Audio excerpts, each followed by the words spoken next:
কালী মার সাজ কমপ্লিট। এবার লক্ষ্মীনারায়ণকে সাজাবো। কেমন লাগছে বলো?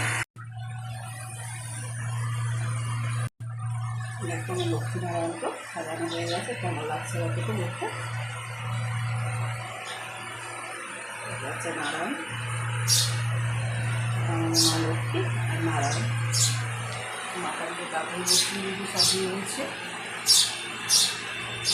ঠাকুরের পোশাকগুলো কেমন হয়েছে, সাজানোটা কেমন হয়েছে কমেন্টস করে জানিয়ে কিন্তু।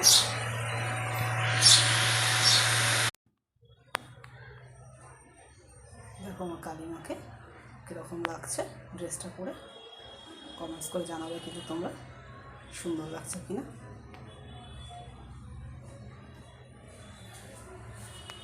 গণ লক্ষ্মীনারায়ণের ঘাগরাগুলো কেমন